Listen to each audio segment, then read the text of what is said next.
नमस्कार, मैं विशाल। एक बार फिर से आप सभी का स्वागत है। मैं आपसे कई बार जिक्र कर चुका हूं कि मोदी काल हिंदुओं के लिए मुगल काल से भी ज्यादा खतरनाक साबित हो रहा है।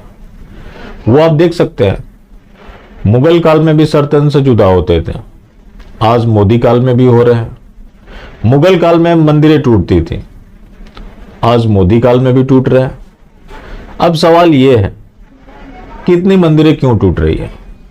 पहले एक चीज मैं क्लियर कर दूं, चाहे वो किसी भी विचारधारा का हो, वो हिंदू अगर होगा तो मंदिरों को तुड़वाने से पहले 100 बार सोचेगा। वो ऐसा कर ही नहीं पाएगा, क्योंकि लोग कहते हैं कि भगवान से डरो। मंदिरों को कौन तुड़वाएगा? जो मूर्ति पूजा का विरोधी हो। ये बात मोदी बोल चुके हैं। जब ये विदेश की धरती पर थे तो इन्होंने कहा कि इनक्रेडिबल इंडिया मूर्तियों में नहीं रखा। बेशक वो भारत की मंदिरों में जाकर पूजा पाठ करने की दिखावा करते हैं, क्योंकि सवाल इनके फोटो का होता है। उस फोटो के सहारे लोगों को भरमाया जाता है। इसलिए मोदी की मजबूरी है कि वो मंदिरों में जाए। जब काशी विध्वंस हुआ, जहां विकास के नाम पर विनाश किया गया, प्राचीन मंदिरें तोड़ी गई, कुछ ऐसे मंदिरों को भी तोड़ा गया जिसे तोड़ने की कोई जरूरत नहीं थी। अफसोस, उस सच्चाई को बताने वाला ही आम लोगों के लिए झूठा था, जिसका परिणाम रहा कि उसे धार्मिक मॉल बना दिया गया। अब यह सिलसिला यहीं खत्म नहीं हुआ।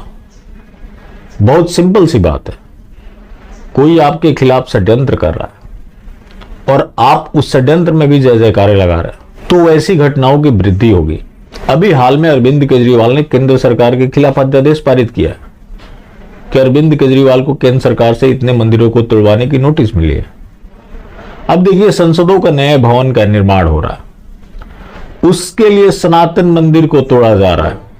बाबा खड़क सिंह मार्ग पे सांसदों का नया भवन जो है वो यहाँ पर निर्माण किया जा रहा है, आप देख। और इस पूरे हिस्से में जो सांसद होंगे उनके लिए आवासीय जो कमरे हैं, जो मकान है, वो बनाना। एक मंदिर है, सनातन धर्म मंदिर इसको कहा जाता है, और इस मंदिर को फिलहाल तोड़ने की जो पूरी कवायद है वो यहाँ पर की जानी है। और एक मंदिर छोटे से एरिया में था, आपको सांसदों के लिए घर बनवाना था, बनवाते।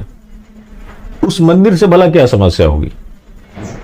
कई ऐसे अपार्टमेंट होते हैं जहां भी मंदिरें होती हैं, उस तरह से बनाया जा सकता था जिससे कि उस मंदिर को बचाया जा सके।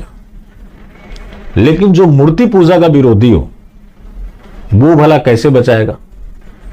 आज जो ये विकास हो रहा है, उस विकास की आड़ में विनाश किया जा रहा है।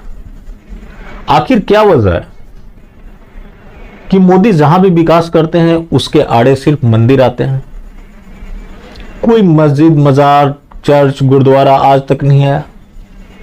आखिर इनको मंदिरों से ही क्यों समस्या है और मंदिरें इनके विकास में बाधा क्यों है? एक तरफ तो मंदिरें तुड़वाई जा रही है, चुन चुन कर तुड़वाई जा रही है। जो स्थिति हिंदुओं की मुगल काल में थी, आज उससे भी बदतर है, क्योंकि मुगल काल में लोगों को समझ था कि उनके साथ गलत हो रहा है। लेकिन यहां तो कुछ लोगों को पता भी नहीं चल रहा और बड़ा से बड़ा खेल चल रहा है। यह पिछले साल की रिपोर्ट है। जी किशन रेड्डी केंद्रीय मंत्री हैं, इन्होंने घोषणा किया है कि गोवा के चर्चों का विकास केंद्रीय बजट से होगा। जो आप जानते हैं, जो कि भारत के संविधान में यह चीज लिखा हुआ है कि सरकार मंदिर, मस्जिद, गुरुद्वारा के लिए पैसे खर्च नहीं कर सकती, लेकिन यहां सरकार चर्चों की डेवलपमेंट कराती है, दूसरी तरफ तुड़वाती है। और ये हर जगह चल रहा है, धड़ल्ले से चल रहा है। तो आखिर मोदी की सनातन धर्म को लेकर मंशा क्या है?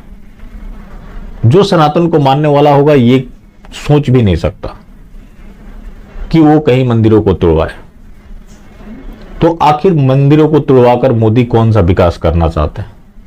एक तरफ तो ये मंदिरों को तुड़वा रहे हैं, दूसरी तरफ चर्चों का डेवलपमेंट करा रहे हैं।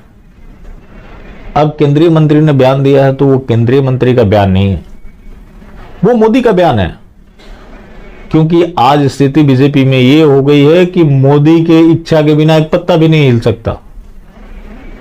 तो आखिर किस मंशा से काम हो रहा है?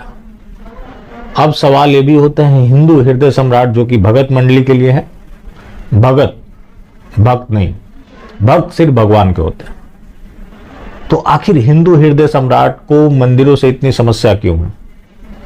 क्यों मंदिरों को तोड़वा रहे हैं? क्यों इस तरह से विकास के नाम पर विनाश कर रहे हैं?